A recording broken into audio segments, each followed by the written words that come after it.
2013년 7월 22일 정오, 중국 저장성 금화시 330번 국도를 걸어가던 류 씨는 이전에 심어두었던 깨를 수확하러 내려가려고 친구인 펑과 함께 수로 아래 길로 내려가고 있었습니다.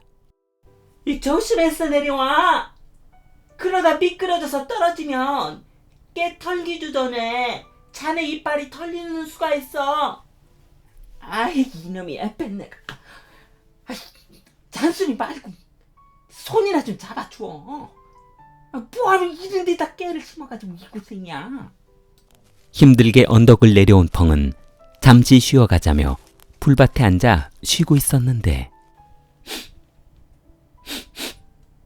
류씨, 무슨 고약한 냄새 나지 않아? 무슨 냄새? 아이, 호수 근처라서 그러겠지. 냄새는 무슨 냄새야? 펑은 엉덩이를 털며 일어나 냄새나는 쪽을 바라보며, 아니라니까. 저쪽에서 구린내가 이렇게 나지. 두 사람은 냄새가 나는 곳을 찾아보자며 천천히 걸어갔습니다. 한참을 두리번거리던 두 사람은 누군가 쌓아놓은 것 같은 돌덩이가 잔뜩 올려져 있는 돌무덤을 발견했습니다. 아이고, 여기네. 여기서 이렇게 구린 냄새가 났었구만.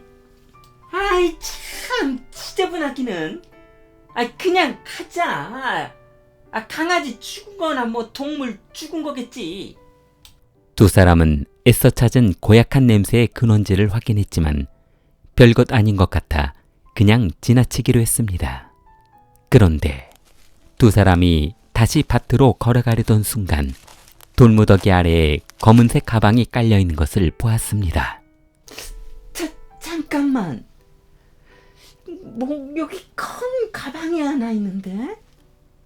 펑 씨의 말을 들은 류 씨는 갑자기 돌무더기 속에 검은색 가방의 내용물이 무엇인지 궁금해졌습니다. 혹시 누군가 돈이라도 숨겨놓았는지 몰랐기 때문이었습니다. 두 사람은 힘들게 돌을 치워 마침내 검은색 가방을 꺼내볼 수 있게 되었습니다. 검은색 가방 지퍼가 열리고 구역질 나는 냄새가 코를 진동했습니다. 두 사람은 가방 속의 내용물을 확인하기도 전에 고약한 냄새를 맡으며 뒤로 넘어지고 말았습니다. 잠시 후 가방 속의 내용물을 확인하기 위해 다가간 두 사람은 생전 처음 보는 부패된 토막난 사람의 시체를 보고 경악을 금치 못했습니다. 신고를 받고 출동한 경찰은 대형 가방이 어떻게 해서 이렇게 험한 곳까지 올 수 있었는지 궁금했습니다. 가방은 가로 50, 세로 75cm로 성인의 허리까지 오는 아주 큰 가방이었습니다. 여성이 들기에는 불가능한 크기였습니다. 이 가방 지퍼 나머지 것도 한번 열어봐. 가방을 활짝 열어본 경찰은 담겨져 있던 시신을 감싸고 있는 검은색 쓰레기 봉투에 주목했습니다.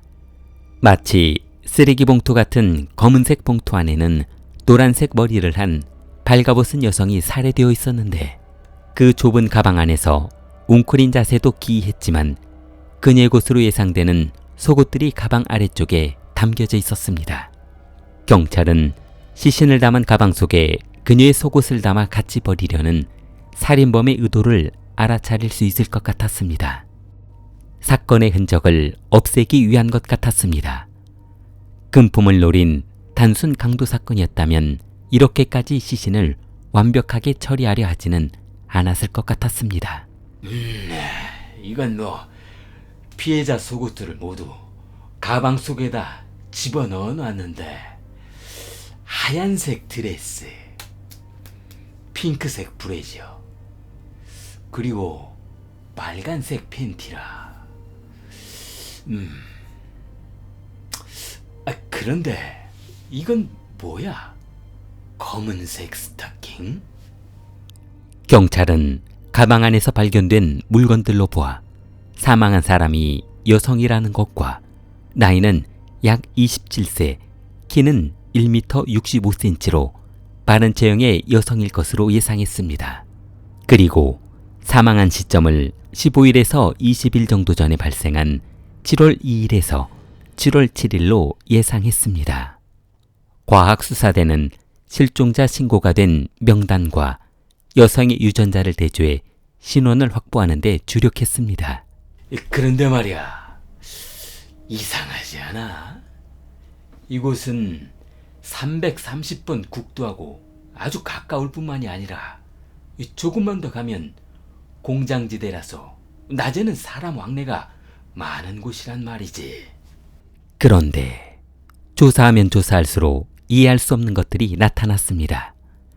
만약 범인이 차가 있었다면 이렇게 큰 길 옆에 버린 후 돌로 대충 덮어놓고 가지는 않았을 텐데 왜 이런 사람 왕래가 있는 곳에 버리고 갔는지 이해할 수 없었습니다.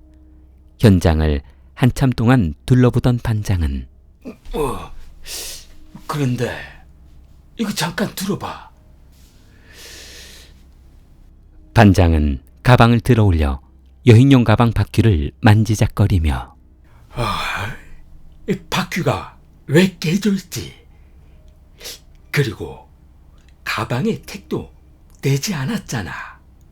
왕 형사, 곧바로 이 가방 제조회사에 가서 판매했던 대리점을 한번 찾아가 봐. 그리고 너는 이거하고 똑같은 가방 하나를 사와봐.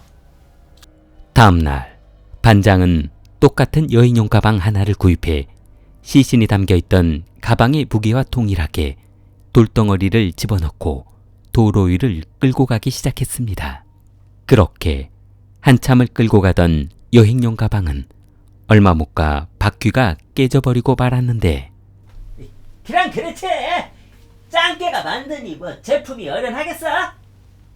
어허, 황 형사, 말 조심해. 그리고 가만히 있어봐. 우리가 처음부터 가방을 끌고 왔던 거리가 얼마나 되지? 한 1.5km 정도 끌고 온 것 같습니다. 이거 가지고는 여행도 못 다니겠는데요? 아, 그렇다면 범인은 이 가방을 1.5km 지점에서부터 끌고 왔다는 말인데 수색 범위를 1.5km 범위로 맞추고 집중적으로 수사를 시작하지. 그리고 가방 제조회사는 어떻게 됐어? 루 형사는 반장의 지시로 가방 제조회사를 방문해 그동안 가방을 납품했던 대리점과 판매했던 모든 지점을 조사해 보았습니다. 사모님, 실례합니다. 혹시 이런 가방 여기서 판매하신 적이 있으신가요? 네, 맞아요. 저희가 판매한 거 맞아요. 그래요. 그럼 혹시 그때 물건 사간 사람 기억하실 수 있으신가요? 그럼요. 기억해서 맞아요. 가방 장사하면서 별 이상한 놈들 다 봤다니까요. 왜요? 아주머니는 사무실로 들어가 장부에 적혀있던 영수증을 보여주며 그래요. 이날이요. 이 사람이요. 그러니까 말이죠. 그게 어떻게 된 거냐면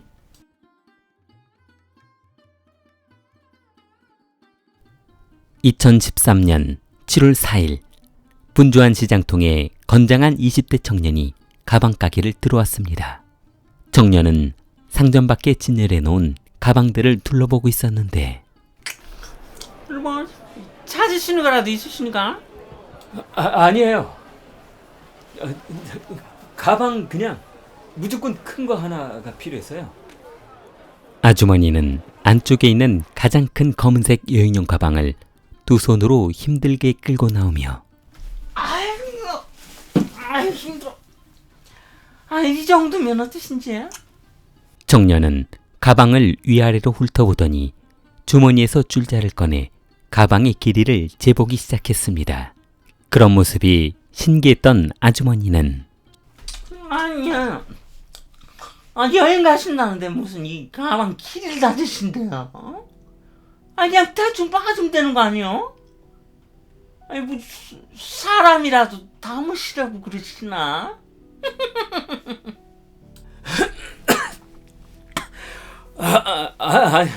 무슨 그런 말도 안 되는 말을 하고 그러세요? 집에 있는 컴퓨터를 보내려고 저 동생 집에 그러는 거죠. 청년은 줄자로 재보던 행동을 멈추며 이걸로 하나 주세요. 가방 가게 여주인은 그날 가방을 사갔던 남성이 확실히 기억이 난다며 경찰에게 인상착의를 설명해 주었습니다. 그러자 경찰은 시장 출입구에 CCTV를 조사해 7월 4일 검은색 가방을 사가는 사람이 누구인지 조사해 보기로 했습니다. 잠시 후 영상을 조사하던 경찰은 키 1m 80 정도 되어 보이는 20대 남성이 가벼운 검은색 여행용 가방을 끌고 가는 모습을 확인했습니다. 경찰은 용의자의 인상착의를 확보하자 시신이 발견된 장소에서 1.5km 거리에 키 1m 80인 20대 남성을 조사해 보기로 했습니다.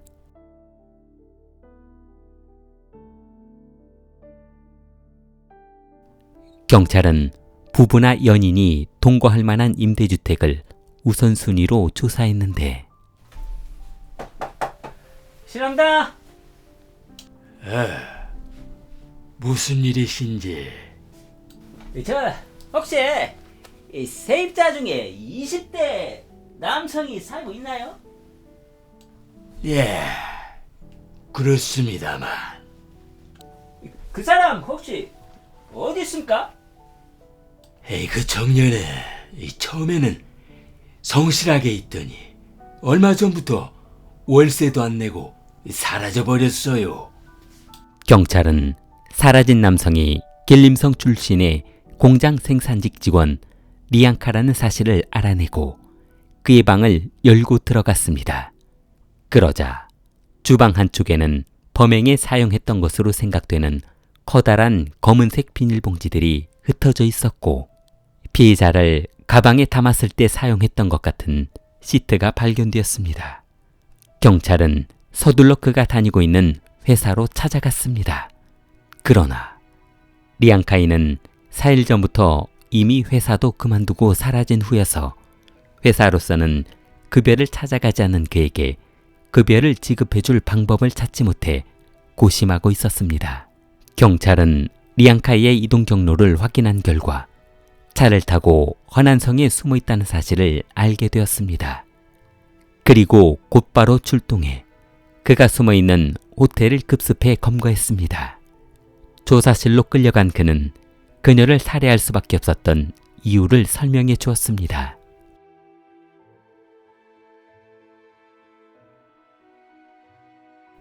(2013년 6월 15일) 리앙카이는 얼마 전 인터넷 채팅에서 알게 된 천린이라는 아가씨에게 푹 빠져 있었습니다. 그녀의 환심을 사고 싶었던 리앙카이는 본인이 연봉 약 1억이 넘는 대기업 임원으로 일하고 있다고 소개했습니다. 그러자 천리는 인터넷 채팅에서 백마탄 왕자를 만났다며 아주 기뻐했습니다. 그러던 어느 날 저 죄송한데요. 당분간 연락을 못 드릴 것 같아요. 네? 왜요? 무슨 일이라도 있으신 거예요? 사실 제가 몸이 안 좋아서 입원 치료를 받아야 하거든요. 죄송해요. 리앙카이는 흥분한 말투로 아유, 어디가 아프신데요? 그건 그렇고. 지금 어디 병원이세요? 리앙카이는 기차를 타고 천린이 말해준 병원으로 달려왔습니다. 그리고 그녀의 치료비며 입원했던 모든 비용을 지불하고 떠났습니다. 얼마 후 치료를 마친 천리는 본인의 치료비를 모두 지불해준 리앙카이에게 은혜를 보답하고 싶어 그를 만나러 가기로 결심했습니다. 7월 2일 천리는 리앙카이에게 연락하지 않고 그가 살고 있는 도시로 출발했습니다. 그리고 달리는 기차 안에서 리앙카이에게 그곳으로 가고 있다고 말했습니다. 그러자 너무 놀란 리앙카이는 아직 그녀를 만날 준비가 안 되어 있는데 그녀를 만난다는 것이 부담이 되어 다음 기회에 만나자고 했습니다. 그러나 이미 기차역에 도착한 그녀는 리앙카이를 기다리고 있었고 리앙카이는 기차역에서 만난 그녀를 원룸으로 데리고 갔습니다. 그날 밤 두 사람은 뜨거운 사랑을 나누었고 그녀는 며칠 동안 그곳에 머물렀습니다. 자상하고 돈 많은 리앙카에게 빠져버린 그녀는 인터넷 채팅으로 만난 지 며칠이 되지 않았지만 리앙카이와 결혼할 마음이 굳어있는 상태였습니다.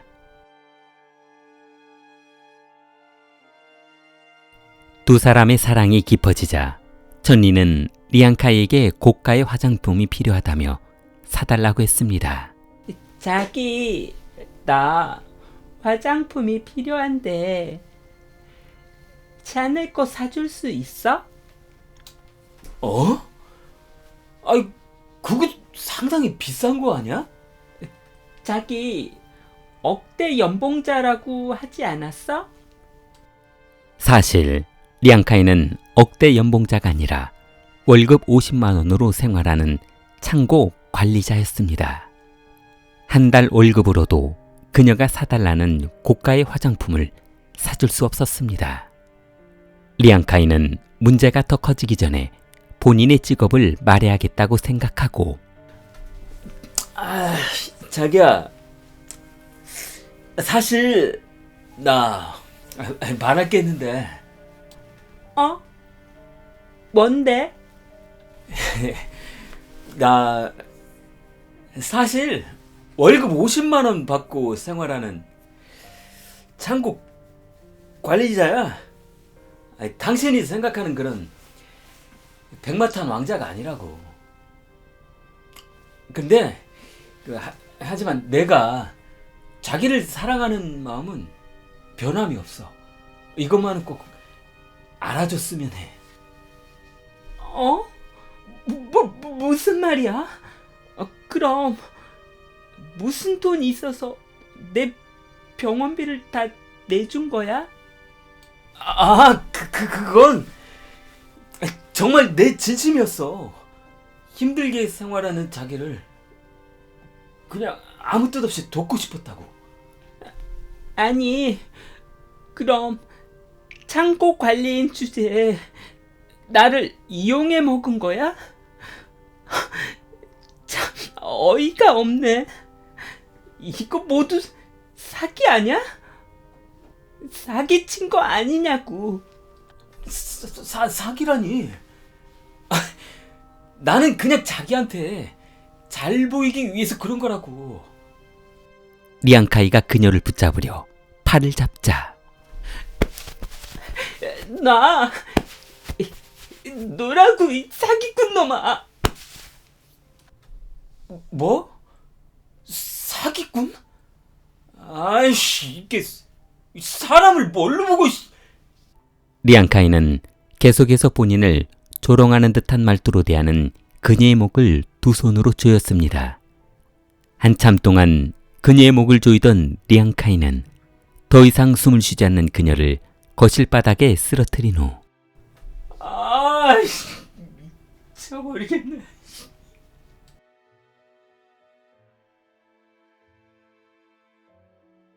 다음 날 리앙카이는 집안에 있는 시신을 처리하기 위해 여행용 가방을 사러 시장을 방문했습니다. 하지만 본인이 생각했던 것만큼 커다란 가방을 구입하기란 그리 쉬운 게 아니었는데 계세요? 리앙카이는 가방 가게에서 커다란 검은색 여행용 가방을 구입한 뒤 그녀를 가방 안에 집어넣고 330번 국도를 끌고 갔던 것입니다. 인터넷 채팅으로 만난 지 15일 만에 사랑에 빠져 사랑하는 여인을 살해하는 안타까운 사연이었습니다. 킬리를 사랑하는 마음을 좋아요와 구독으로 표현해 보세요. 킬리였습니다.